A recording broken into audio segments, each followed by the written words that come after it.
Katju of Hyderabad Central University, who is going to talk about refereeing electoral competition in India, the role of the Election Commission in India's democracy. Obviously, it's very relevant and topical, given that the elections are going to be announced any day soon, the general elections, which should be held in April, May. MANJARI is, as I said, a professor of politics at the Department of Political Science at Hyderabad Central University. She has been in the department 2000, so almost a quarter of a century. It's a bit late, but happy to have you here, Manthan. Manjari got her PhD from the School of Oriental and African Studies in the late 90s. And then after that, I said she's been at HCU. She's the author of 3 books, all dealing with contemporary politics in the South. The first was the Vishwa Hindu Parishad in Indian Politics, published in 2003 by Roland Tongman. The second was Hinduizing Democracy, the Vishwa Hindu Parishad in Contemporary India, published in 2017. The latest book published last year, which you'll be drawing on for our talk today, is titled Electoral Practice and the Election Commission of India, Politics, Institution and Democracy. I'm sure we will have many interesting things to hear from Manjari and then a discussion thereafter. Manjari, yeah.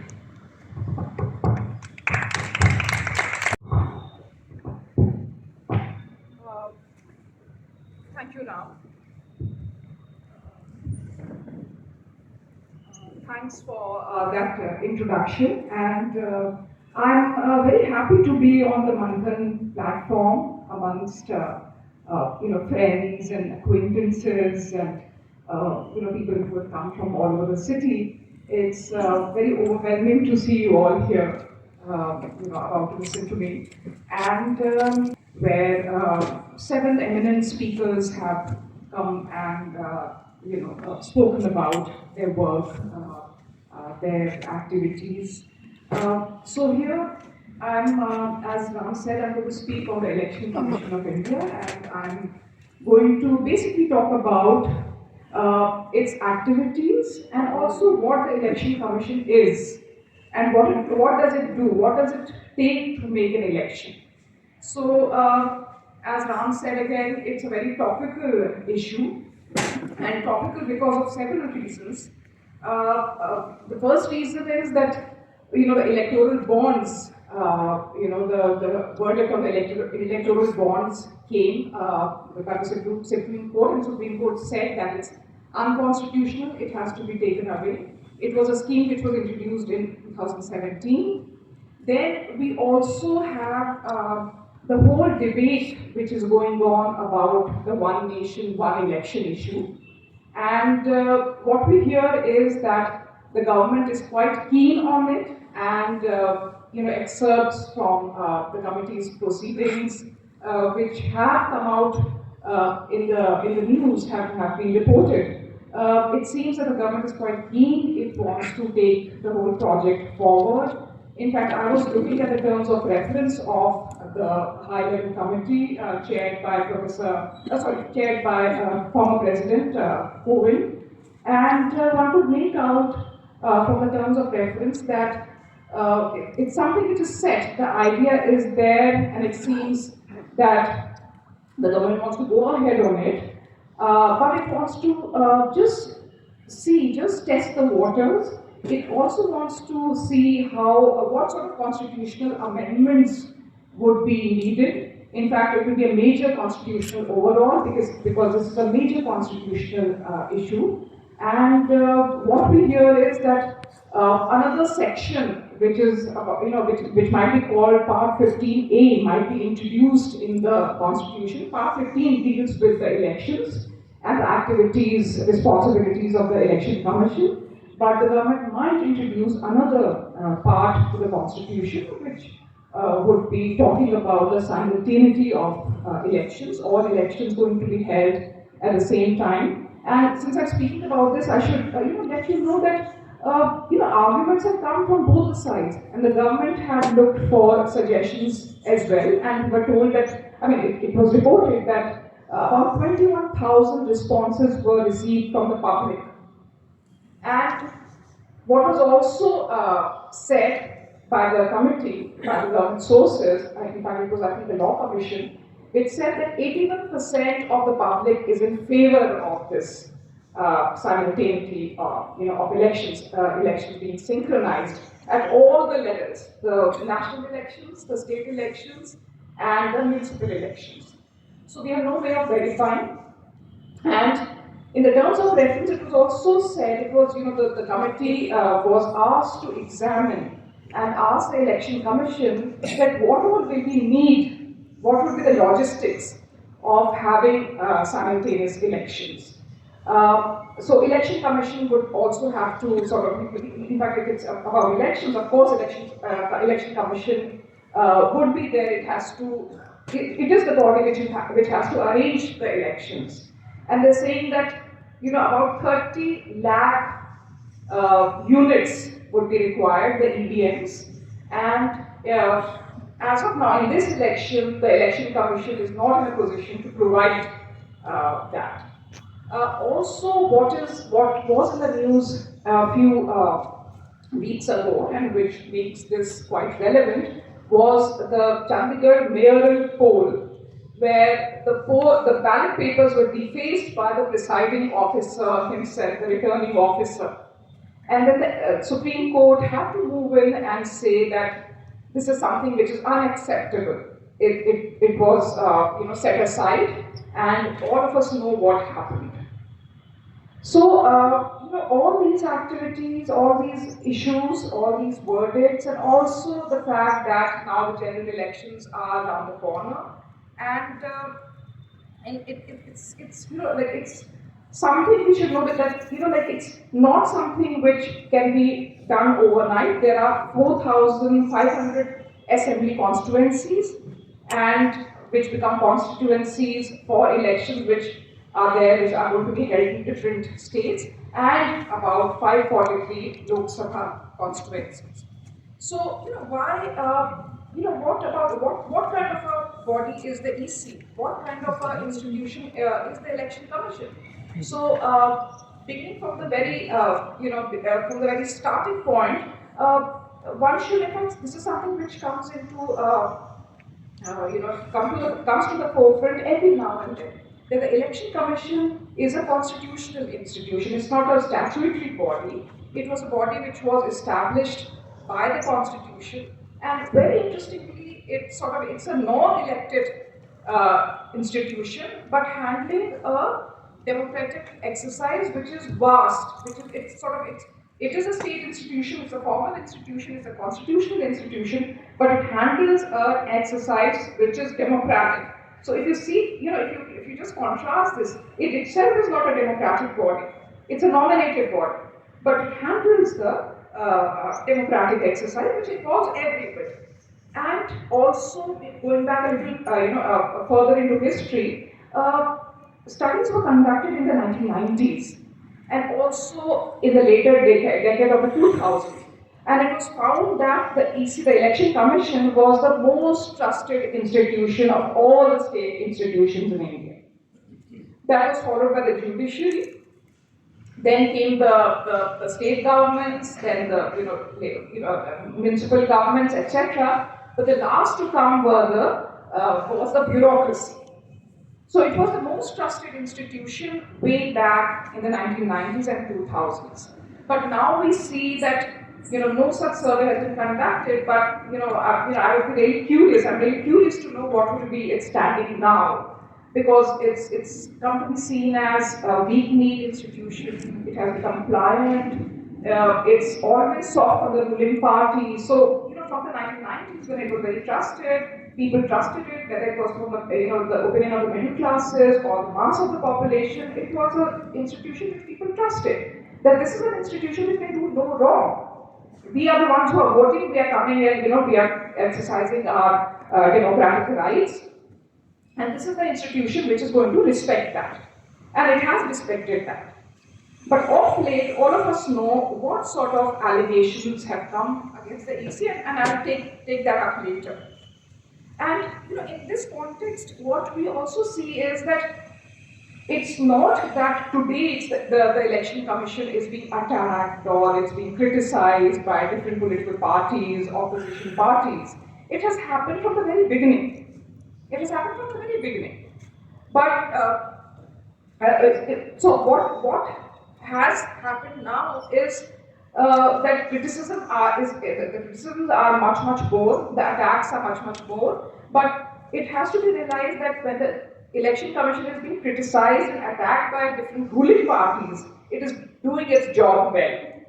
So that's something which you have to keep in mind when the ruling parties feel very happy with the work of the election commission.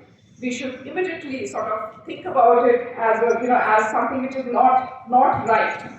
So the attacks and criticisms which come mainly from the ruling parties uh, tell us that it's doing its job well, and this is the way it should do its job. Once those criticisms stop, we should sort of, our tentacles out and we say that there's something which is not correct there. Another thing about the history of the election commission, when the Constituent Assembly debates were going on and the constitution was being cast, was being made, there were two options before the Constituent Assembly. One was to have a centralized one election commission, just one institution, and the other option was that we have, in every state we have an election commission. So there were these two options, but none other than Dr. Ambedkar said that we have to have a centralized institution because the discrimination, the social injustices which were there at the state level, those will get furthered. Those discriminations will get entrenched. So that's why it's better to have one centralized EC which works in a coordinated manner. It takes an integrated approach, and if there's any issue of discrimination or sort of deliberate disenfranchisement, then it can be taken care of. So the decision was taken right back in the late 40s when the Constituent Assembly was debating the Constitution, flashing out the Constitution, that the Election Commission should be a single unified body and not sort of dispersed and having branches everywhere. The appointment of the commission should be more broad-based, so that all the possibility, even if there's a small possibility of it becoming biased, should be eliminated. So the Supreme Court went ahead on that and said that the appointment should be made by a committee consisting of the Prime Minister, the Chief Justice, and the Leader of the Opposition. And that has been said by the earlier committees as well, that the Chief Justice of India should be there in the appointing committee. But we all know that the government went ahead and found a law on that the Chief Justice was sort of removed, and in its place, in his or her place, a cabinet minister chosen by the Prime Minister. So, for us, we think that this appointment was democratized by the Supreme Court, and the government took this back, and it was a retrograde step. But the thing is, before the Supreme Court came into the picture, the appointments were already made by the government. So now what has happened is that the government, the ruling regime has legalized this, which is sort of a step backwards. Earlier it was the government, now, and the government just made the appointments according to the way the Constitution, there is no parliamentary law on that. Now there is a parliamentary law, and this has become much more concretized. It has become legalized that the commissioners, Chief Election Commissioner and the other two commissioners will be appointed by a body consisting of the Prime Minister, the Leader of the Opposition, and a cabinet minister appointed by the Prime Minister himself or herself. So, to end, institutions, I'm coming back to my earlier point that institutions are important, they are in themselves political actors, formal state institutions. They are they're part of the context. I mean, they are born of the context of the times. And they are products of the situation we are in, the political situation we are in, but still they have a certain amount of power and autonomy which they should exercise, and not only just behaving in an impartial, conducting themselves in an impartial manner, but also seem to be impartial and neutral, and push back. These are state institutions, and democracy is an institutional form of government. So institutions are important for us, and they are the ones who have to push back any sort of authoritarian or democratic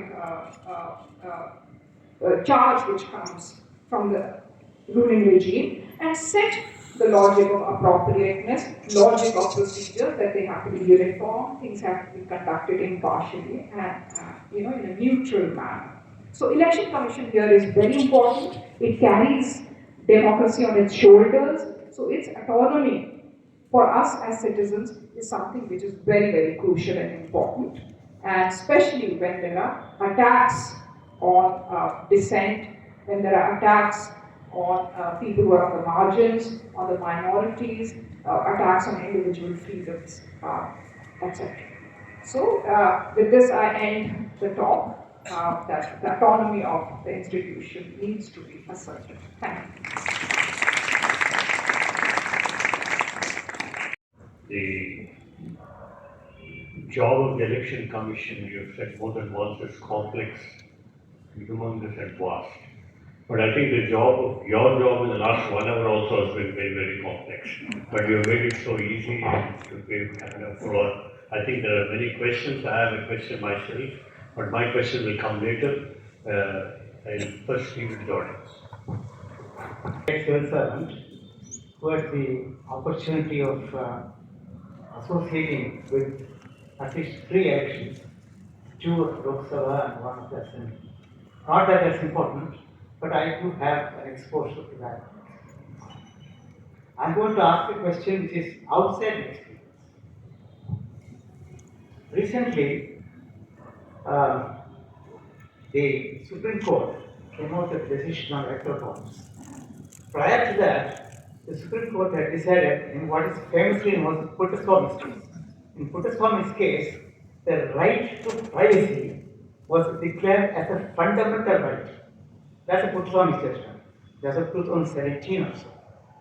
In the electoral bonds case, that decision was quoted. If you see the Puttaswamy judgment is 1,400 pages long. It can take 3 or 4 days to even go through the decision.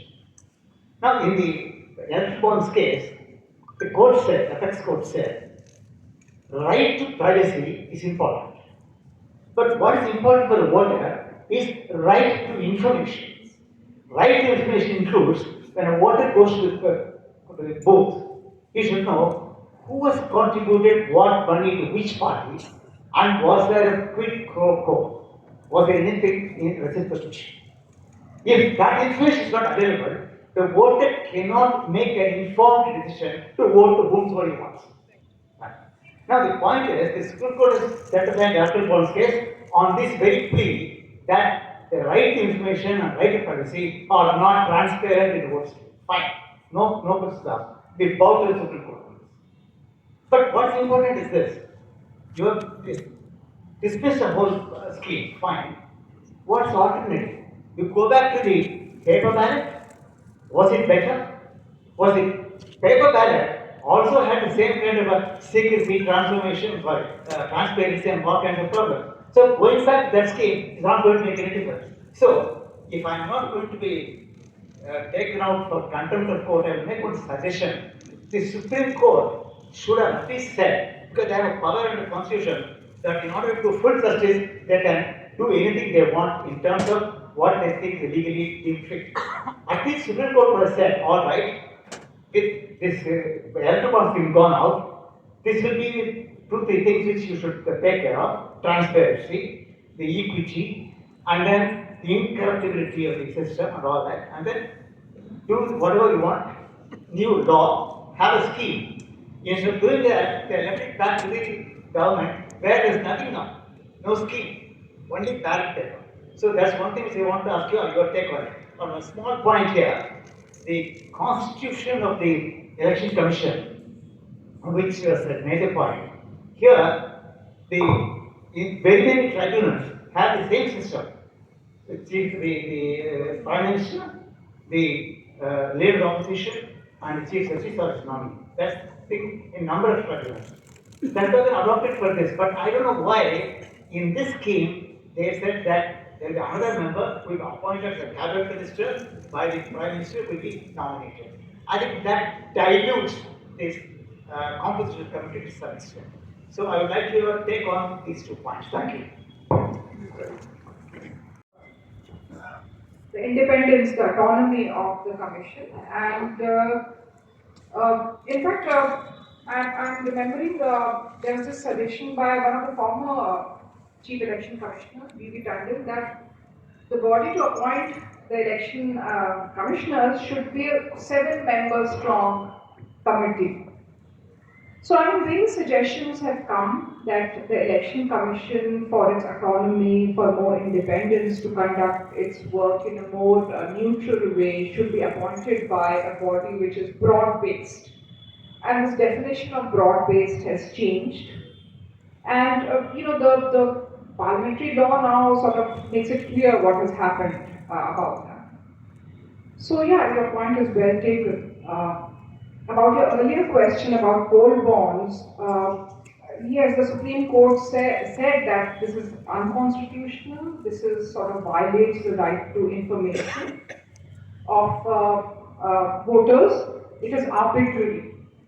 So this is something which we have to strike down, and it asks the State Bank of India actually to furnish all information of the donors, of amounts and etc., which parties, to the Election Commission by 6th of March, which the State Bank hasn't done. It has asked for more time, a few months in fact. And critics are saying that maybe it's because the State Bank doesn't want to bring this out because the elections are around the corner and it might embarrass the ruling party. Of course. On that, I have a follow-up question. The government enacted a law for electoral bonds. The government, in its law, guaranteed anonymity. Yes. And the Supreme Court strikes down the law. But isn't the right of privacy infringed by this decision?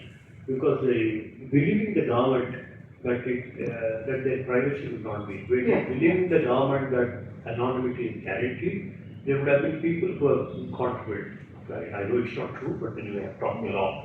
So how is it that we reconcile ourselves that when a law is enacted, Supreme Court is saying that the citizens' right of privacy should be compromised?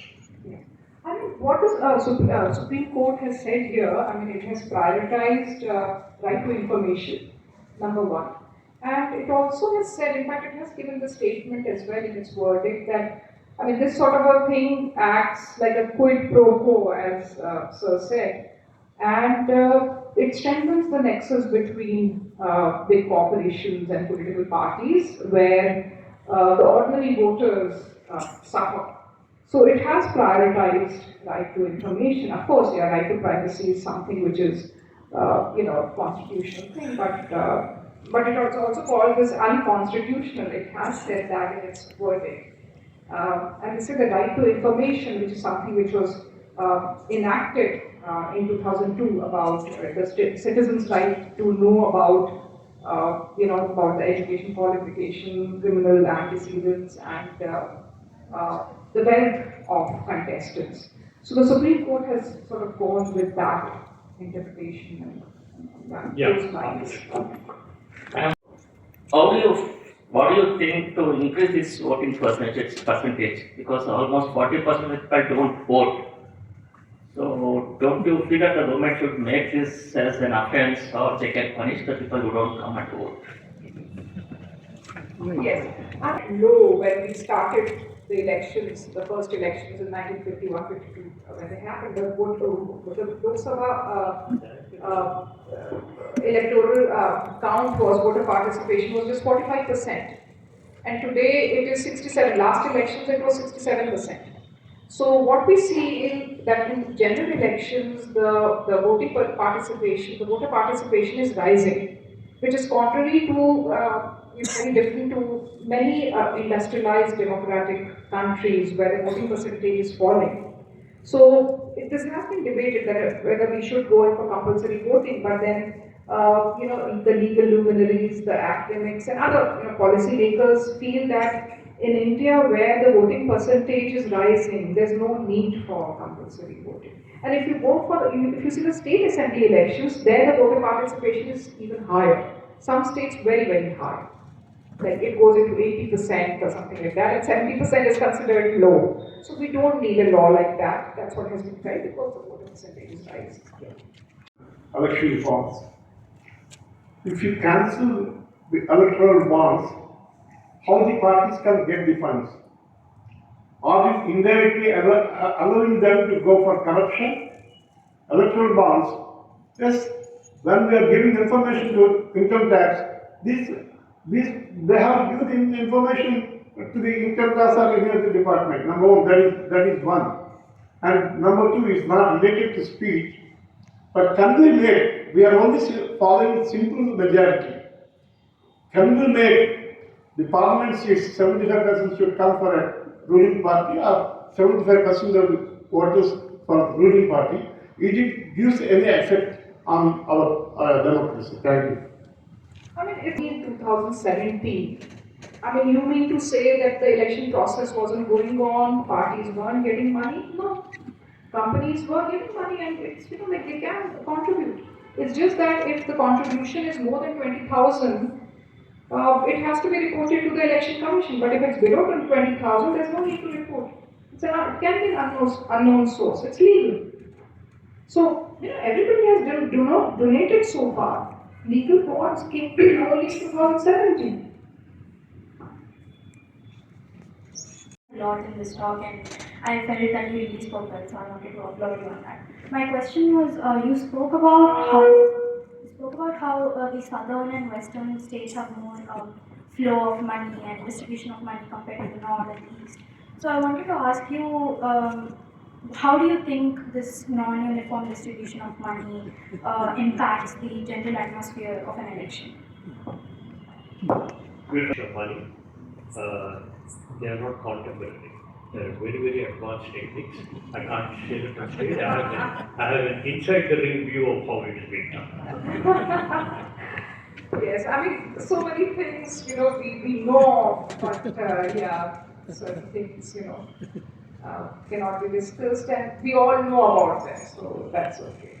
Yeah, it's about the money which is caught by the flying squads, by the financial agencies which work under the election commission.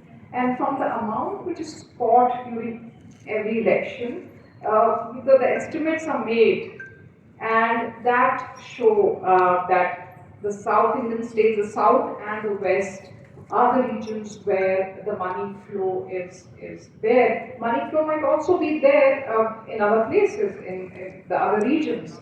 But the calculations have been made on the amount of money which gets caught, which is illegal money. So that's how we get to know that this is what is getting reported and the figures are coming out.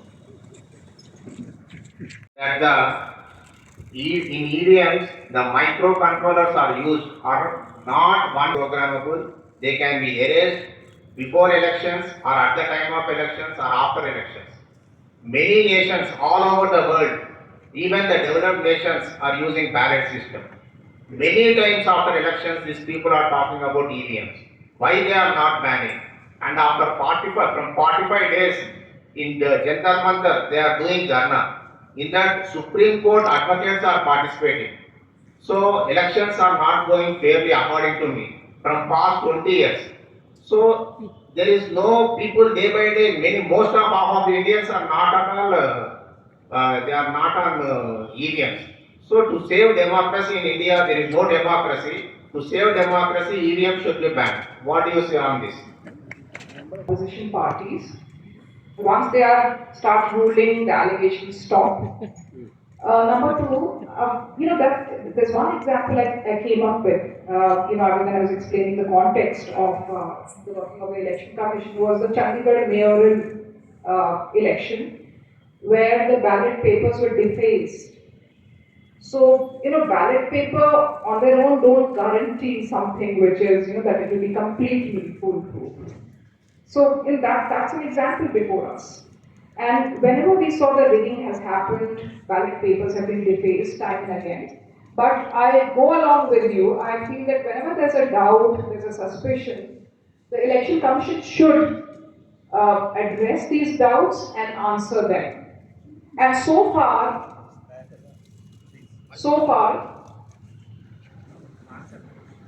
I as a researcher haven't seen, I've seen, machines, I've read about machines which have malfunctioned. Yes. But tampering is something which has so far not been proven. That's what at least what I have seen from, what I have read about and what my information is when I spoke to some of the election commissioners. I mean, they are standalone machines, they are not connected to any cloud network or anything. Yes. Yes. They said, what happened? And I just know what you know, that when the regime or the Prime Minister or his party does something which is violative of the Model Code of Conduct, the allegation is that the Election Commission is soft on that, it doesn't take steps. And Lavasa, what we know about it, that he gave a dissenting note and there was some difference within the Election Commission at that time. And that's why these allegations came that somehow the Election Commission is not following a neutral path, it is going soft on the ruling party. Yes. That what you said is right, yeah. Madam, people feel that when they go to voting booth, their names are missing. So why don't you have a permanent election commissioner enrollment process? Or sometimes people in Hyderabad are having a vote, people in Andhra, some Guntur or Narsapur or Vizag, they are having a vote. How to eliminate this duplicity? Second question is, why not we introduce, now that the electoral system has stabilized in India, why not we introduce a proportional representation system? Elaborate and detailed and brief on election commission activity since 1940 till date. A follow-up on percentage of vote. I've given legal example of MCA, company law. They have resolution, like special resolution, whoever participated total votes, of that percentage, 75% should be there. If you are winning, something like that you can do, not on the vote count of 1 or 2 extra are winning candidates. Already lies there in company law as a special resolution, just acknowledge. Second thing is, I'm just watching for the past 5 years that elections of a state level is announced and Prime Minister comes with thousands and thousands of schemes as if he is donating or inaugurating or contributing just before election, and roadshow goes on. Same way, now for the parliament election is due, and he is going every state announcing thousands and thousands of crores. What is the link between just announcing before the election? It is a 5 years tenure or 10 years tenure he had, he could have gone. Now he is announcing all these things. It is not something unexpected from a Prime Minister who is heading the chair of the nation.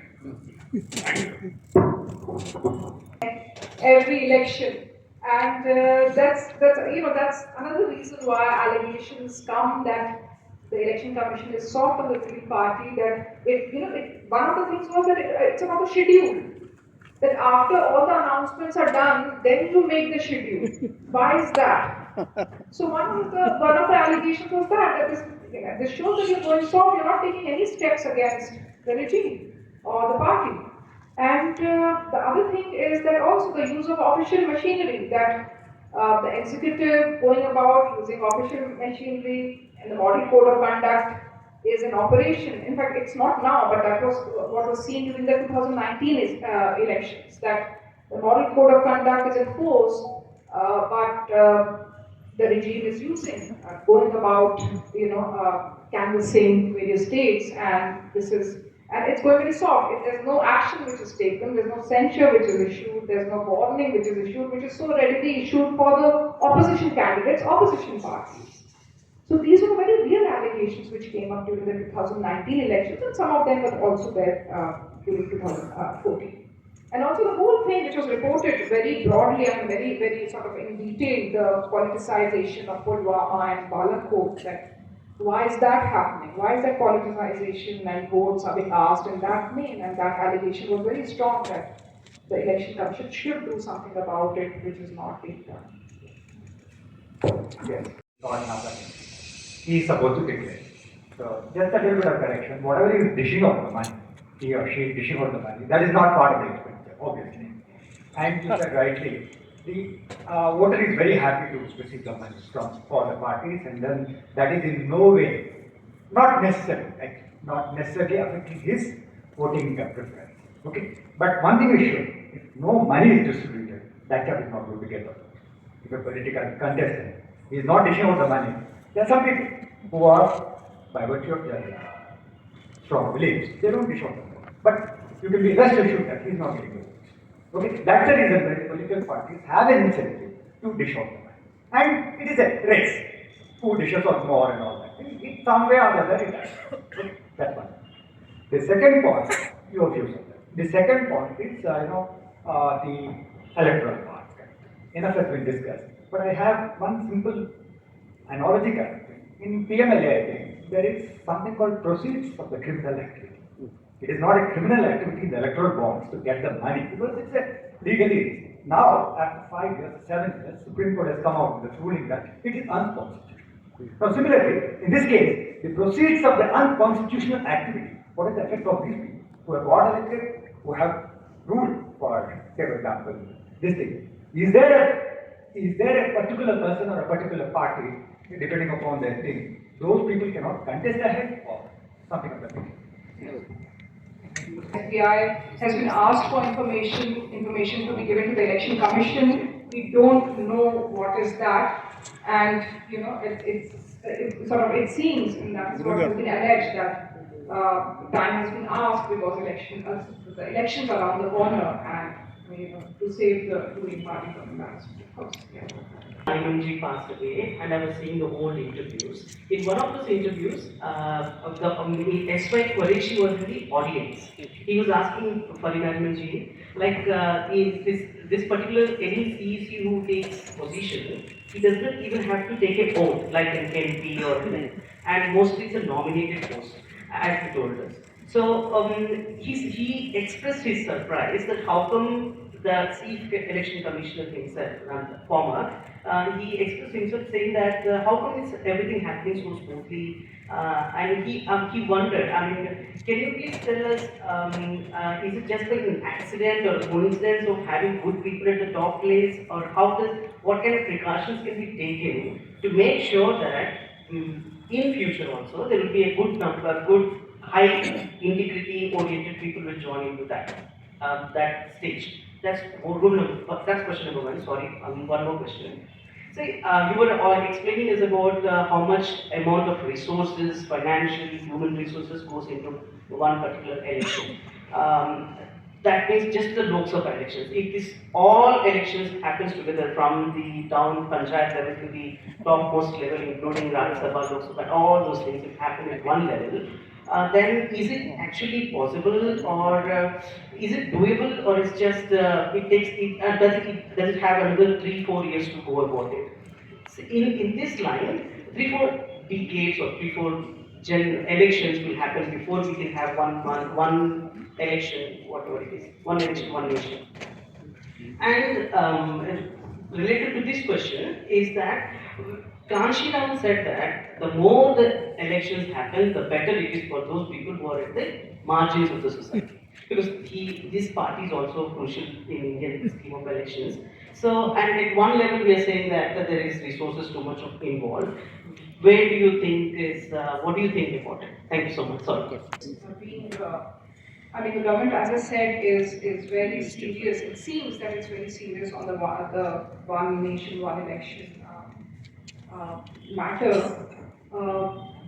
And from reports, I don't know what the inside story is, how would I know that? But from reports, it seems that they're looking at the 2029 elections, where they want everything synchronized. And they have, if there are, it either means cutting short in terms of assemblies or, prolonging them. But all of those nitty-gritties have to be worked out, by the election commission, the law commission, the governments, the political parties, all, and of course the high-level committee which is there. So we don't know much about it, how things are going to happen and what's going. But it seems that the government wants to go ahead. Yeah. Yeah, it takes a lot of money also. I just want to know the rationale behind allowing a person to contest from two places in it. I mean, what is the rationale why? I mean, my question might be a bit outside the discussion. I just want to know. Into the mic. I just want, what is the rationale behind allowing a person to contest from two places in one elections and when there is very costly procedure? Why do they allow? Like, if at all the person wins in both the places, he gives up one place. Of course, a lot of money is involved. An election is a very costly process. It's a very, very expensive, event. And one sees that not everybody is doing it. It's only some, a very few, because it's very expensive. Not everybody does it. It happens in a very few cases, and the rationale everybody knows why it happens. It's something which is within the legally permissible acts. So they just go ahead, but very, very few. I must say a piece of wisdom which I got from a lady who's now a minister in this cabinet. I walked with her in the Bharat Jodo Yatra, and she said, "How come you cannot drive if you are drunk? There is a penalty for a drunken driving. Why don't they have a penalty for drunken voting? And why don't they have breathalyzers along with the EVMs and disenfranchised voters if they are drunk?" And she also said that will at least save us 1 day of expenditure.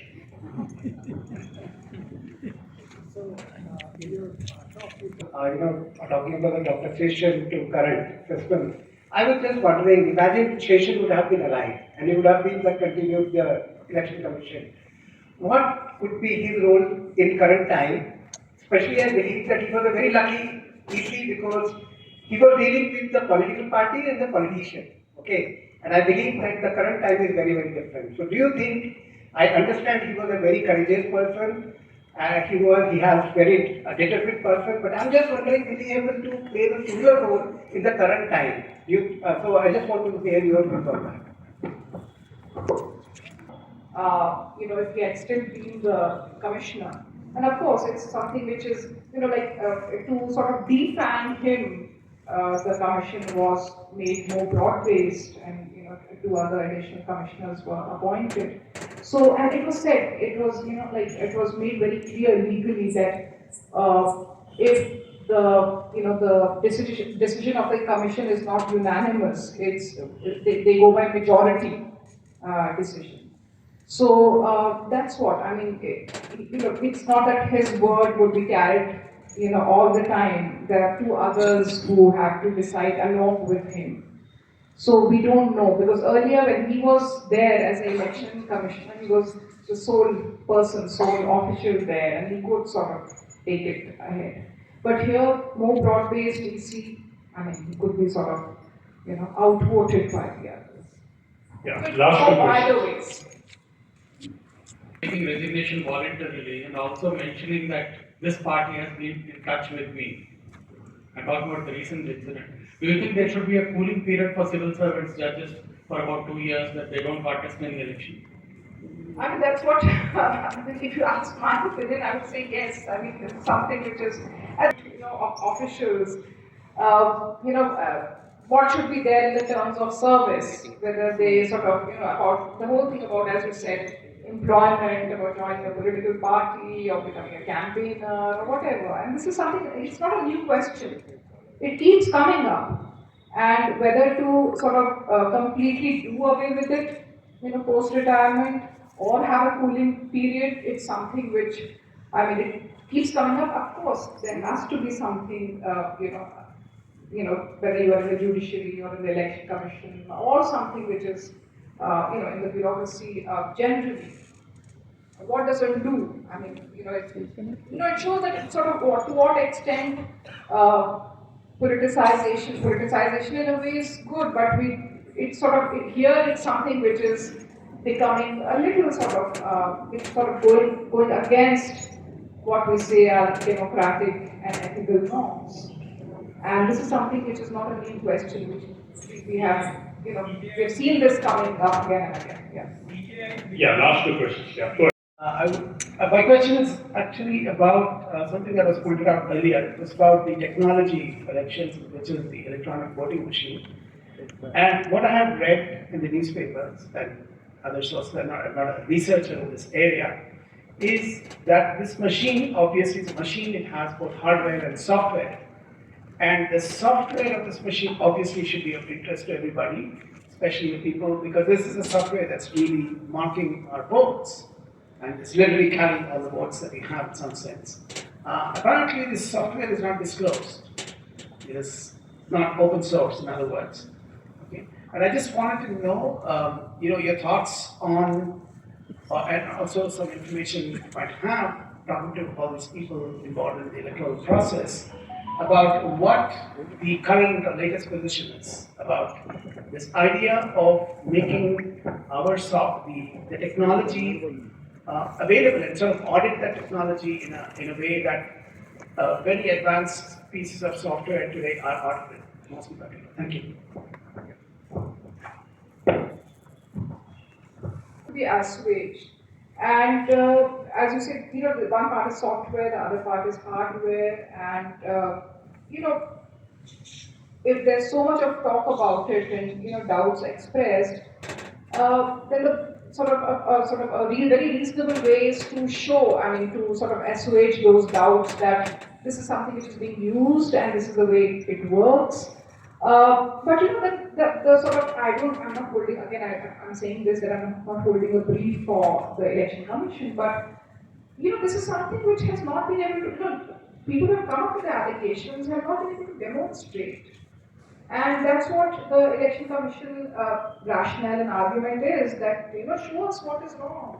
We have not seen anything which is, so you have to come up with it. But then again I say that if there are doubts, it has to take steps to see to it that those doubts are extirped and resolved. The very last question. Good evening, madam. Pakistan, they wanted separation. 20 industrialists in Germany, they financed the Hitler's movement. And our Tata, great Tata ji, donated 8 crores for quitting the movement. So every movement, the businessman will contribute.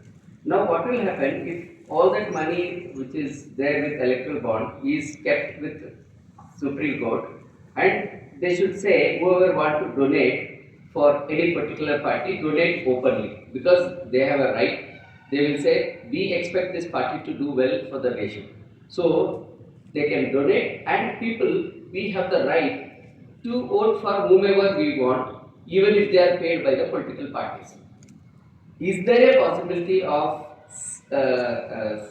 taking this money and keeping with the Supreme Court?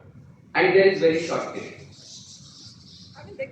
As you said, there can be any possibilities which are there about how the companies can donate and what is the amount. There's a cap on the amount where those have these suggestions have come about whether they go about in this way, whether how much can the parties donate, where do they donate, whether the state should donate. The election should be state funded. These suggestions have also come that, of course, there's a partial state help which comes to all political parties even now, that they have certain time, when only Doordarshan was there, all parties got a certain time, then they got certain platforms, and things like that. Things have been made available, all the electoral roles are given to political parties from, so certain state supplements are there already. But do we go for a complete state funding?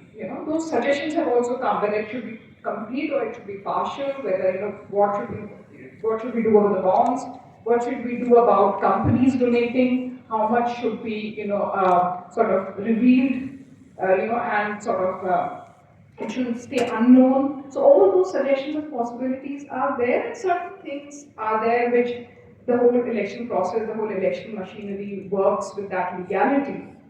But of course, possibilities are there and suggestions keep coming. Sorry, I'm becoming a politician. I'm breaking a promise. One last question.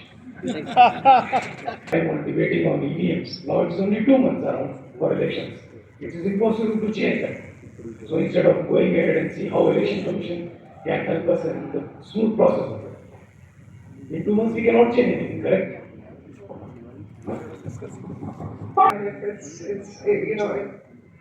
That was more of your opinion rather than a question, so I don't know what to say to that. I don't have an answer. Thank you, thank you. We really cherish one of the finest months we've had in the recent times. Thank you very much for that. And of course, good old solid month like Archana to give you a direct honor.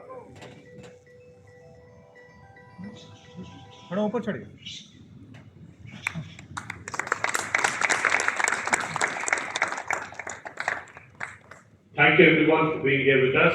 Our next Manthan will be on March 22nd, and it won't be on politics, it won't be on economics. For a change, we'll have a session on films, and it will be on March 22nd. Thank you.